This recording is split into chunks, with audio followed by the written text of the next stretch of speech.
Hi everyone and welcome to our first vlog of 2021.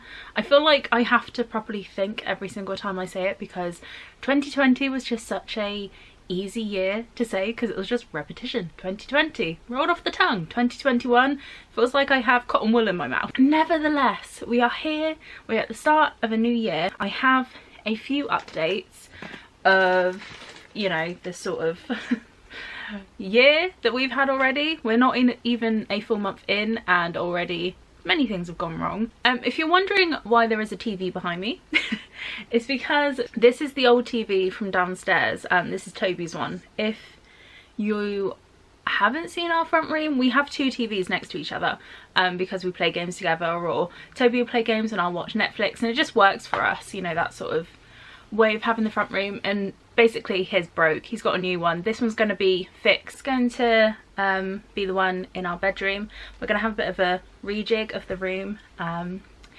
So yeah, so I thought whilst I'm getting ready this morning I would run you through our little, I don't know, bad luck spree, I guess. So we will start off with the very first day of 2021, New Year's Day.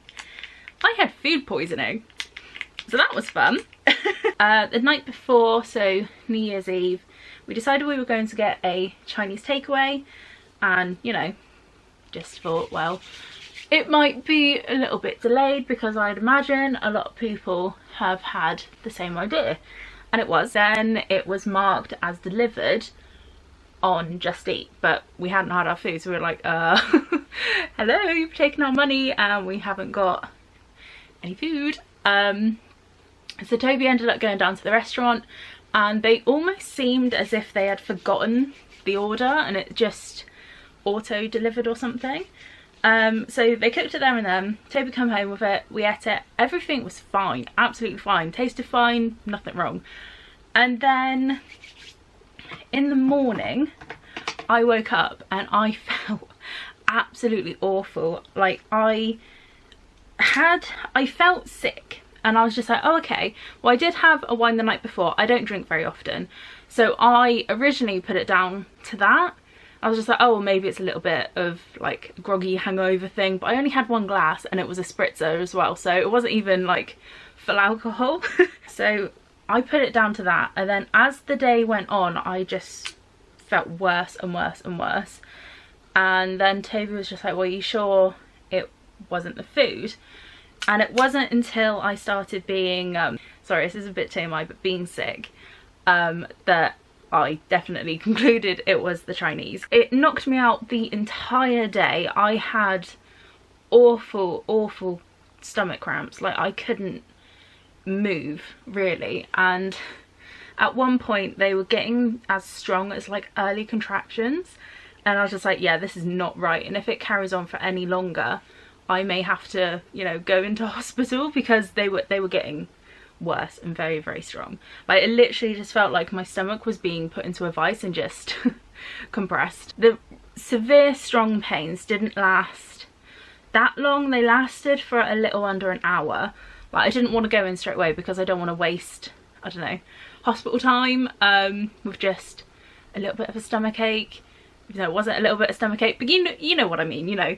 The NHS have much bigger issues to deal with right now other than my upset stomach. I spent the whole day just on the sofa being a total zombie, and I couldn't keep anything down, like even water I just couldn't. So I think a lot of the reason why I felt so rough was because my body was getting dehydrated and it didn't really know what to do. Like I wasn't able to eat anything, I couldn't drink anything. And it wasn't until about 11 o'clock that evening that I was actually able to eat something, and I managed to keep it down. Woke up the next day, felt fine. So thankfully it did only last for one day. So that was the first thing. All of these things kind of happened interlocking with each other, which was not fun. So going into the next thing was Luna. We've had a few issues with her. Now if you're new, Luna is a Siberian Husky, and she, if you've seen her on the vlog, she is a very energetic, bouncy, happy little husky. She just started acting really odd. So from New Year's, so probably the first week of New Year's, she started crying at everything. Like, she was crying at the sound of the Alexa going off, the sound of like a phone ringing. At one point it was Elliot crying as well. It seemed like she was really reacting to noises, and I was just like, right, okay. So I sort of thought about it. I was just like, oh well, the only thing that has recently changed is the fireworks, because especially around here, we're in the centre of 3 parks really, and people were letting off fireworks, and there are quite a lot, and the houses around us were letting off fireworks as well. And we thought, oh well, maybe that's what's upset her, because they were going off pretty much every single night, like for 2 weeks solid pretty much. I don't know what it was, everyone was just going nuts for fireworks, and I thought, well okay, maybe it's that, and it's just unsettled her, and she just doesn't like it, which is fair enough. A lot of dogs do not like fireworks, but she's never been one of those dogs. Like, it's never phased her. When they started going off, I would go and sit with her, or just make sure that she was okay, but she never seeked any comfort, if that makes sense. Like, she didn't seem stressed, she didn't try and hide. She'd lift her head up, and that is kind of it, and then she would go back to being curled up and like having a nap. So the continuous crying lasted for about 2 weeks, so 2 weeks into January, and then towards the end of the 3rd week of January, she just stopped eating altogether, and the only thing that I can actually get her to eat was like chunks of chicken breast. So she lived a very good life for a little bit. So I was cooking her that, because as long as she was eating something, I was happy with that. If she had gone off her dog food, then, you know, fair enough, we'll just get her some different dog food. It's very common for huskies to go off their food, because they just get bored of it. So we just thought, oh okay, that's fine, it's just that. So she was having her chunks of chicken, she was fine, she was enjoying it, and then she stopped eating absolutely everything that we tried to give her, and she started being sick. And obviously, because she wasn't eating much, a lot of it was, sorry, this is really gross, a lot of it was just pure bile, because her stomach was just empty. We booked her in to the vets. So before Luna actually went in with the vet, I was saying, you know, how she had been acting, and you know, how she's really off her food and she doesn't want to eat anything. And she suggested that, well, okay, so my initial thinking is pancreatitis, I think that's how you say it, and you know, that was what was in her mind that was wrong. So she went in, checked all Luna's stomach, and you know, all the checks that they usually do, everything was fine in that respect. Her stomach wasn't, you know, swollen at all. So she ruled out pancreatitis because there was no stomach bloat. Apparently that is the main giveaway. If that is the issue, the vet said, well, just try and feed her little and often. But because she had completely stopped eating, it made it a bit difficult to actually, you know, do that. So whilst I was there, I was just like, well, you know, usually she's a very food driven dog, because her whole character was out, like everything was out. She wasn't Luna at all. I think you guys know exactly how happy and excitable she can get, especially when there's a dog walk involved. But during this time, she was just so flat. Like, there was no excitement to go for a walk. Like, I'd put a harness on, and instead of her being excited and, you know, howling because we're taking too long, she would just curl up by the front door or on her bed with her harness on. So yeah, so that was very unlike her. So then the vet suggested, okay, we'll do some blood tests, if you want to go down that route.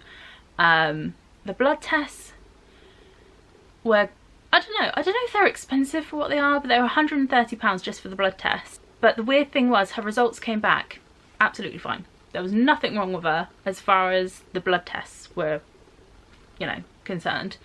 And the vet found that very confusing because obviously she's acting as if, like, Luna's acting as if, you know, there's something really wrong, she's really, really poorly, and nothing showed up, everything was fine. We were given some tablets for her, which were meant to, like, help her keep her food in her stomach. I think that was the gist of it anyway. So she had to have one of those twice a day, and it didn't really work all that well because obviously she was still being sick, so the tablets weren't actually staying down. So I don't think they worked as well as they could have done. So the day after the first vet's appointment, we got a phone call from the vets with the blood test results saying that obviously everything was all okay, and, you know, just checking how she was. And that day she had been sick 5 times. So the vet on the phone said, right, we'll book her in for an ultrasound and potentially an x-ray. The ultrasound would have been at about £170, I think it was, and the x-ray was 300, like, just for those things. So that is without the actual vet fee, without any medication if she needs it afterwards, the sedation, and, you know, all that lot. So already our vet bills are stacking up quite high. So yeah, so that was the point of call. So she was booked in for the following morning for an ultrasound, just to have a look around, see, you know, what they can find. Although they did say with an ultrasound, if there are any blockages, it may not show up very well. So she would probably need an x-ray more than an ultrasound, but they booked her in for the ultrasound anyway.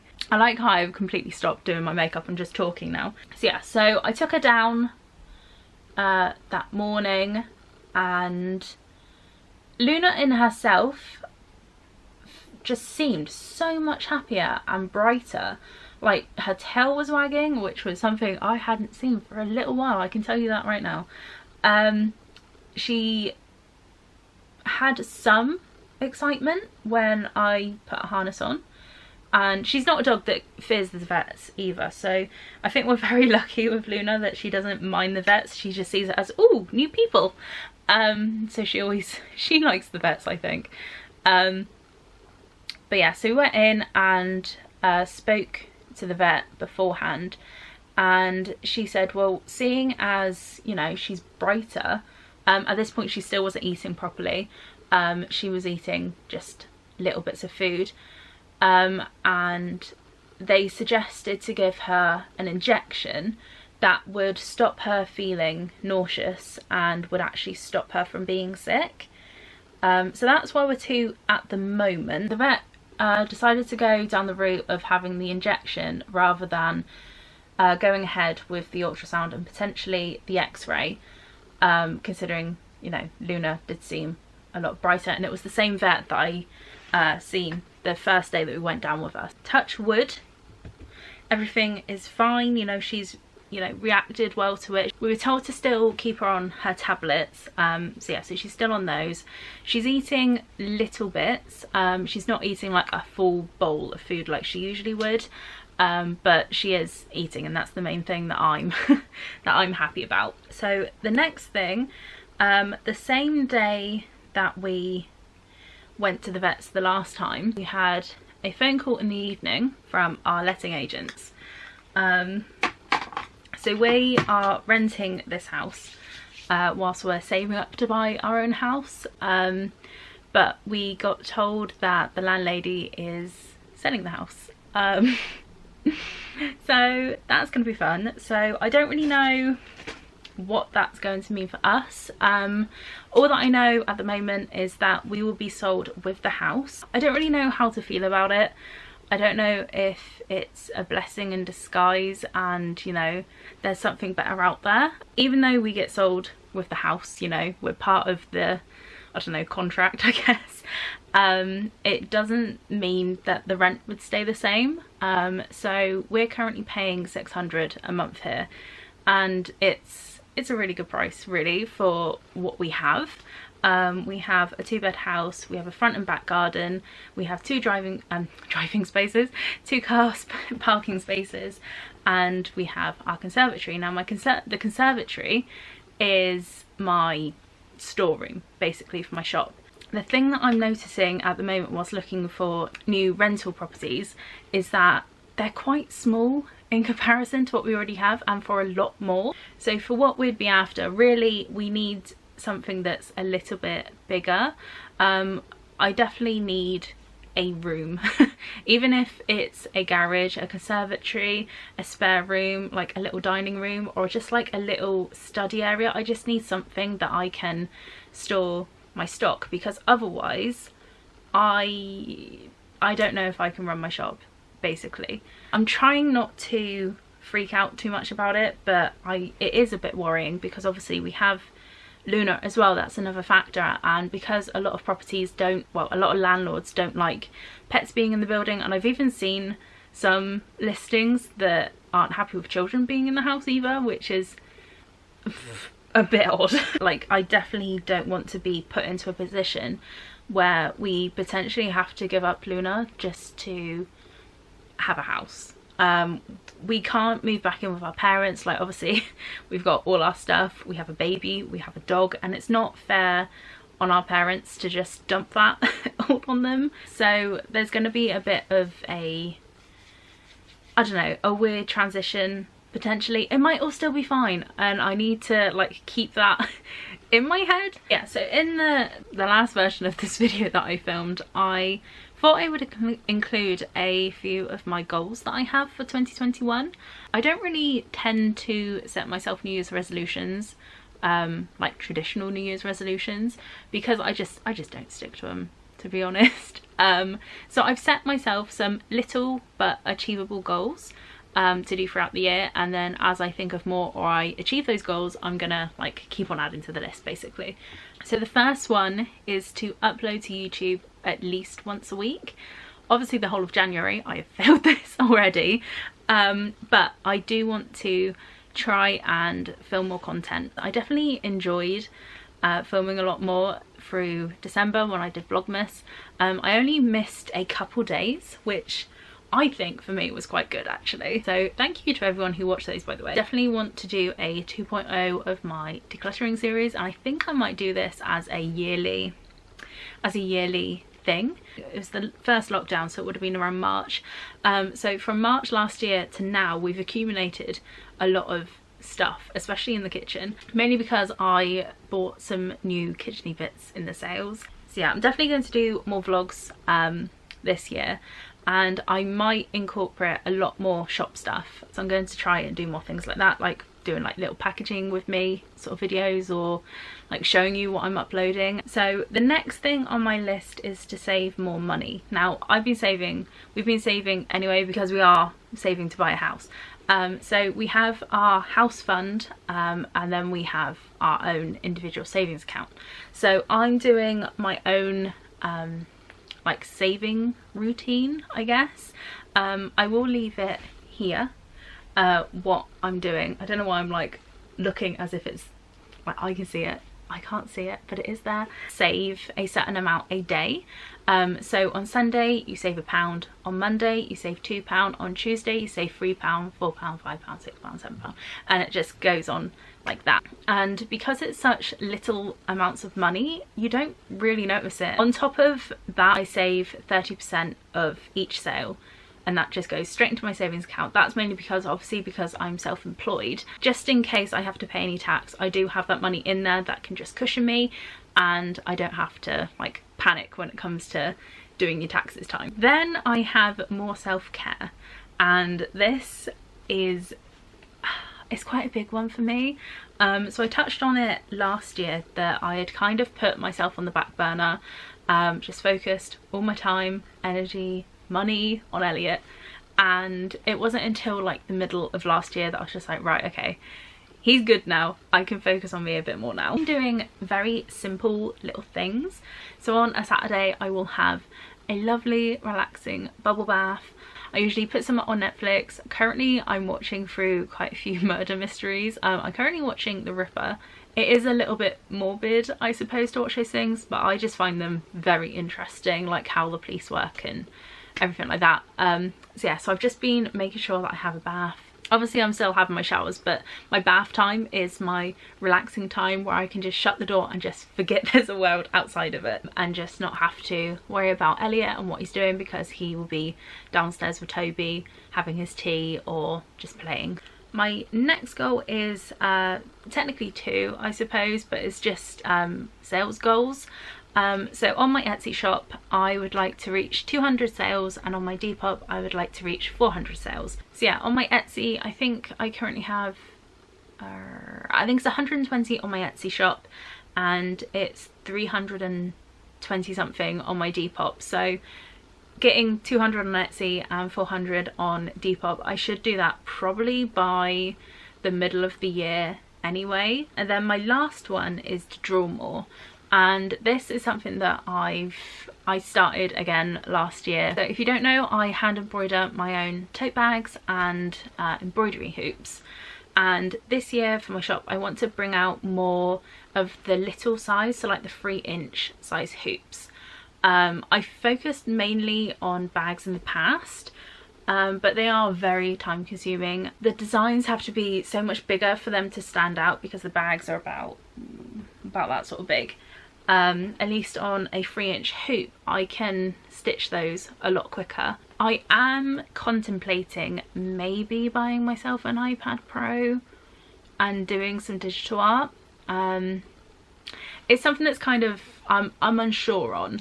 I do like to draw like traditionally, like with a pencil. I just like the idea that I can just change things really easy to a piece of artwork without having to like rub it out and like alter things, and you can just, on an iPad you can just double tap and it's gone. So yeah, so I'm contemplating doing that. If I don't have to pay any tax this year, then I think the money that I currently have that I saved over you know, during this tax year, I will probably put towards buying it,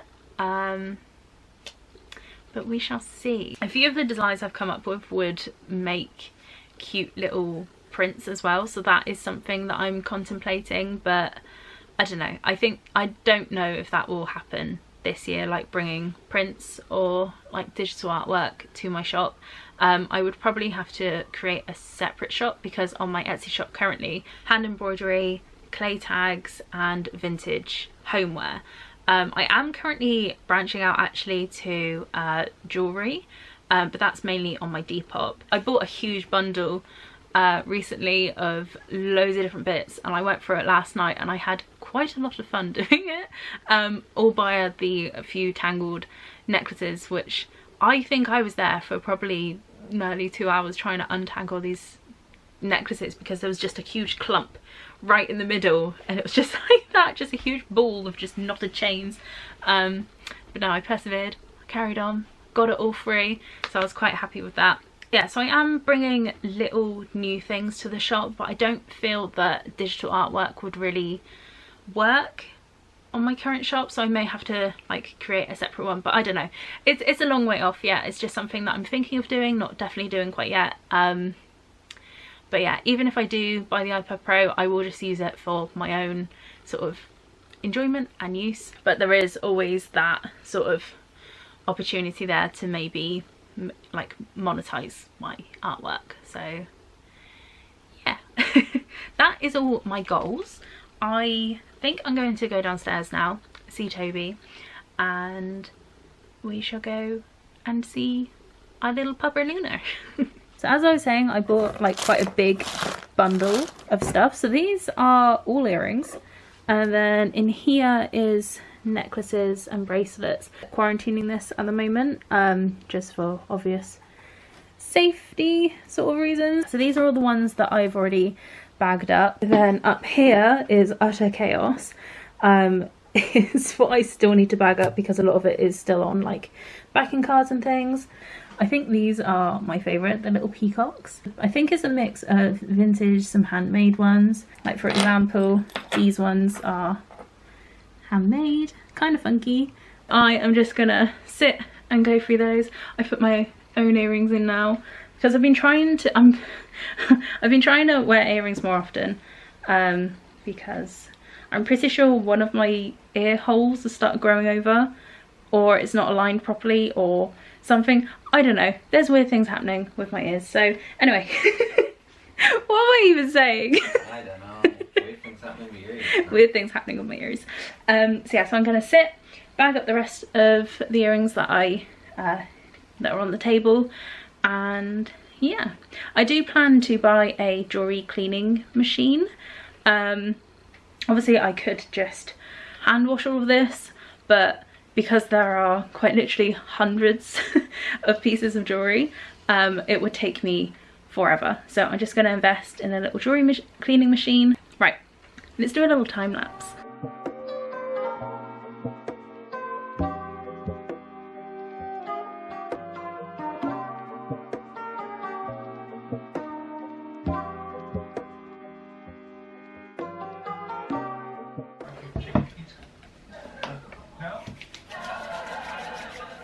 Luna, you going for a walk? Oh, look at that tail. Oh, look at this excitedness. Toby's going to pick up his car because it's all done. And Luna's excited to go on a walk to go and collect it. She chose some toys whilst they were waiting around. And she's got a new lead as well. So, yeah. And the boy's awake. So I finished doing all my jewellery. I'm just waiting for some bags, like some bigger bags to come, so I can fit like the larger like bits of jewellery in. And I won an auction for a jewellery cleaner, so I've got that coming. I think the lady is going to be posting that out first class today, so hopefully I should get it by the weekend. If I do get it, maybe I'll do another little vlog day when I'm using it. I don't know if that sort of thing interests anyone, but I've been watching some videos and it's kind of satisfying seeing, like, I don't know, like the grubby sort of jewellery and then it comes out all nice and shiny. But yes, right. I am going to go upstairs, go see Elliot, who is crashing about up here. Hello, my gorgeous boy. Hello. How are you? You're still in your gym jams. He started a new thing where he'd chase after Luna and just be like, it's a dog, and then go woof woof woof. He's so funny. You gonna come up here? Yeah. Yeah? Come on then. Hi. What? Is that a car? Go fast. Can't go fast, yeah? Do you know what colour it is? Don't pick your nose. Ugh. I'm not going to show you if you're going to pick your nose. He's like, fine mother, I will climb up behind you. You're so graceful, aren't you? Hey, you're so graceful. Tick, tick, tick, tick. Whoa. Whoa. Give me those feet. Give me those feet. Oh! Now you just sat on mummy. Right, shall we change your bottom and bring you downstairs? I recently bought him, near enough, a whole new wardrobe of clothes in his like actual size. So this is mainly everything that he's kind of still fitting into, and then this is all his newer stuff. So we got loads of like camo things and his long sleeve shirts here. What are you doing? Hey. Hey, how's it going? So yeah, I think a long sleeve shirt today. Yeah? What are you doing? You're so silly. So we'll go for a navy shirt. Oh, wrong drawer. I'm forever doing that with these drawers. I'm the one who organises them. I never know what's in what. And let's go for some dino joggers. I love these, they're so cute. I love the retro edges. Okay, it's been quite a while since I last updated this little vlog. I've been to the post office. We've got a new baby gate for Elliot's bedroom now because he started breaking out of his baby gate. So it was a pressure fit one and basically it wasn't very good. So we've now bought in a, he's like sitting on the chair really weirdly. So yeah, so we've just come back from picking up a baby gate from picking up his baby gate from the Sainsbury's Asda, like the Asda Argos within Sainsbury's. So we've got that now. This little munchkin is going to have a bath. Whilst I'm giving Elliot his bath, Toby's gonna fit the gate, and then hopefully we will have a peaceful night's sleep without having to worry about him like breaking free. Elliot, no, don't do that. Don't do that. Don't jump at me. You're going to jump at me, aren't you? I think I'm going to end today's vlog here and get this little one bathed and off to bed. And I don't really know what we're going to do for the rest of the evening. We might play some games because Toby's new Xbox turned up today as well. He finally managed to order a Xbox Series X, which has been a mad manhunt. He bought it on game in the end. He didn't bother with ordering it from one of the snipey sort of people that are on eBay charging stupid amounts of money for the same console. So yeah, so he's finally got his now. But yeah, so I hope you enjoyed this little vlog, and I will see you in the next video. I don't know what I'm going to be filming next. Potentially, I need to do my Eco Vibe order actually. It's in a box over there still, and I've been taking bits out, just like I must remember what my first impressions are as I go through, because I think I'm going to do like a, well, it's not really an unboxing anymore, but like a first impressions type idea with it. So I'm going to end this one here, and I will see you in the next video. Bye!